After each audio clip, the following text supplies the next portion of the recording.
Islamul a înflorit cu ajutorul sabiei, declara persuasiv duhovnicul cu barbă Mar Mari Emanuel. Acesta este un cunoscut preot asirian și predicator radicalizat al Bisericii Catolice Asiriene Hristos Bunul Păstor din Wakeley, New South Wales, Australia, biserică formată din creștinii asirieni refugiați din Irak și Siria. Îmbrăcat în haine închise la culoare, cu capul sub o glugă neagră, purtând o barbă cenușie stufoasă, în timp ce flutură în mâini o cruce aurie, profetul exotic tună și fulgeră împotriva homosexualității, progresismului, feminismului, vaccinului COVID-19, împotriva papei Francisc și a lui Joe Biden, dar și mai ales împotriva islamului. Stilul agresiv i-a creat o imagine de luptător neînduplecat al crucii. Mai există printre voi vreun bărbat care să se ridice și să spună adevărul, chiar dacă îl vor da afară? Mai există vreunul? Sunteți cu toții lași? V-au orbit banii? Vorbind în perioada pandemică, el predica împotriva guvernului australian și destul cu așa zisul corona, poate fi tratat destul de ușor cu medicamente dovedite eficiente. Lăsați-l pe Bill Gates să se înțepe. Lăsați-l pe George Soros să se înțepe. Destul cu prostia. Destul.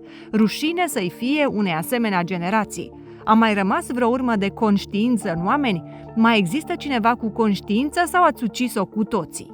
La prima vedere poate fi asimilat profilului profeților din Vechiul Testament sau lui Ioan Botezătorul. În ciuda faptului că unele mesaje sunt împănate cu versete biblice, viralizarea lor în mediul online a creat efectul de bumerang.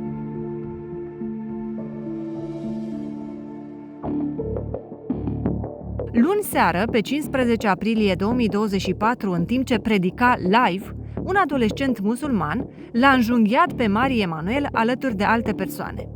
Extremistul musulman a declarat: dacă episcopul nu mi-ar fi insultat profetul și religia, nu aș fi venit aici.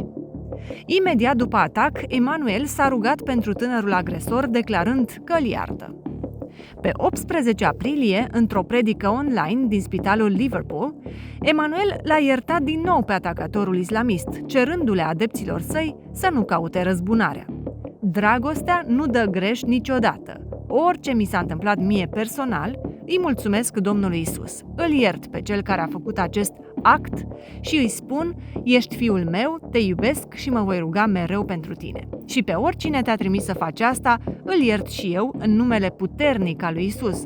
Nu am nimic în inima mea decât dragoste pentru toată lumea. Indiferent dacă această persoană este creștină sau nu, asta nu are nicio importanță. Sunt bine, mă recuperez foarte repede. Apoi, pe 29 aprilie, în prima sa predică după atac, în Duminica Floriilor Ortodoxă Orientală, a anunțat că în urma atacului și-a pierdut un ochi, dar că această pierdere este un sacrificiu pentru Hristos.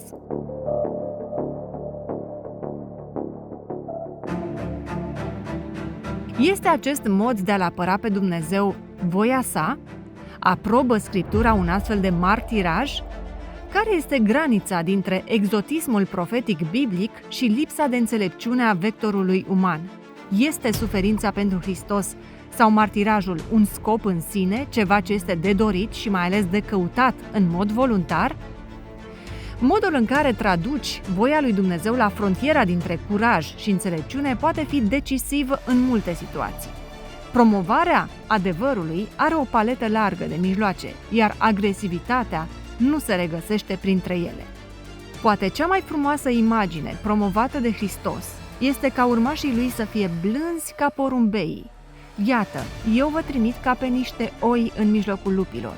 Fiți dar înțelepți ca șerpii și fără răutate ca porumbeii. Dacă te interesează subiectul, urmărește Top 7 lucruri despre martiraj, un material Opinia Production.